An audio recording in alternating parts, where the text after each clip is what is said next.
When I turned 50, I started looking back at what my behaviour was leaving as a legacy for the planet. And I just didn't like what I saw at all. We're all sick because of the way we eat and because of the way we farm. That I realised there had to be a better way and to avoid debt and harming the landscape. And so I began to study alternate methods, which led me to regenerative agriculture.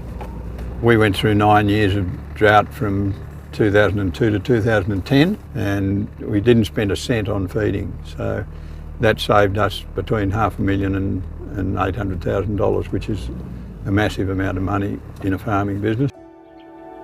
Not far from here, some friends of mine, Beatrice and Tobias Koenig, who are leading biodynamic farmers in a fairly tough environment, growing healthy biodynamic soils, and that's all through getting your soil biology going, accessing all the nutrients that industrial agriculture shuts out by killing that soil biology. So it's fairly simple stuff, but it's profound. You know, we have flavour. There are plenty of people who say that our potatoes are fantastic and our garlic is really good and Beatrice vegetables. You address the chemistry in the soil, and then you address the biology. So the biology is addressed by using cover crops and compost teas, including biodynamic preparations. That's a fairly small plant, and that root system. And every single root is surrounded by soil. And what that actually tells you is that there is soil biology happening. Well, what I mean with that is that they're not only the necessary nutrients in the soil, but there are microbes and fungi and all little critters and earthworms working in the soil, cycling stuff. If we would go into another paddock that we haven't worked anything on, you wouldn't see that. You would see a few roots and they would be pretty much bare, no soil. Sometimes there are quite big differences between how conventionally managed farms look compared to those that are being managed holistically. The thing I want to emphasise about this story, where I've really highlighted how regenerative agriculture can help save the planet and human health, is that that's only half the story. The other half is we need urban people to start connecting with the regenerative ag movement. And they can do that either by supporting farmers markets or buying product direct. But they can also do it in their own power. Growing their own veggies is a hell of a start. It's got to be an indivisible connection between people out there in the urban areas, getting acquainted with what's going on out here, but also how it integrates with what they can do and are doing. What's up, guys? I absolutely love this, because the future of our food systems and agriculture are 100% regenerative. I love how this video really goes into how farmers that used to cattle on conventional farming practices have moved into their later years after having the wisdom and the changes and looking back to the legacy they were going to leave on the earth and on their own individual lives.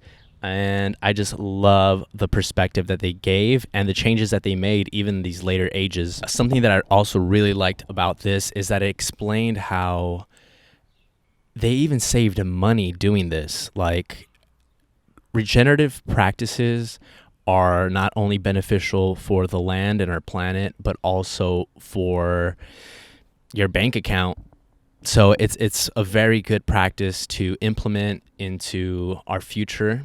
And it's also a very good practice our financial future as well. So this is in Australia. In Australia, there's a lot of biodynamic farming practices, and I love that this regenerative, this was more of a regenerative agriculture video, and biodynamics is regenerative agriculture, but it's a little more deep than that. And I love that they went into the biodynamic agriculture side of it, and you get to see how intimate they are with the food and how different it comes out and how much more healthier it is, and again, beneficial for us and for the environment. And of course, my favorite part of this is the solutions of getting involved not only by supporting them at farmers markets, but also by growing your own food. As you see, I had to do this video in front of my little plants here. I'm very proud. I did not do a good job. I did not do a good job in planting, but I did something. So I grew these way too close to each other. Some of these things are a little too spread apart, too close together, but it's a first run. So get involved either by purchasing from farmers markets or growing your own garden, your own vegetables, your own herbs. Anything really helps to get those wheels moving and regenerating the soil that we have here and all over the world. One of my favorite things about this video as well was like this beautiful like juxtaposition of like regenerative agriculture versus a conventional field, and how you could see the left side super green, super growing and alive, while the one on the right seems to be more run down and just drier in general. When you have regenerative agriculture and you care and think about the soil, you're helping it to retain water and retain life within its own little biological ecosystem. Whereas in conventional agriculture, you're not thinking about the soil first, you're thinking more about the cattle as meat or dairy products.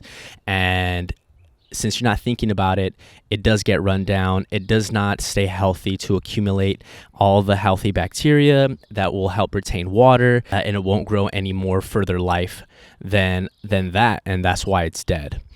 So again, guys, regenerative agriculture is like one of the most, it shouldn't even be a new thing, but we have made it a new thing because of the situations we're in. So again, always supporting local farmers that are doing good. Some people are growing stuff maybe in ill practices and still going to the farmer's market. Do a little more research. Yeah, I know it's a lot of work, but you can ask questions. You can fill them out. Usually they're open to. I'm going to be going to a lot more farms to check them out for myself, and I think you should too. And then again, growing your own stuff is the future of farming and food in general. So backyard farming and regenerative agriculture and biodynamics is our future.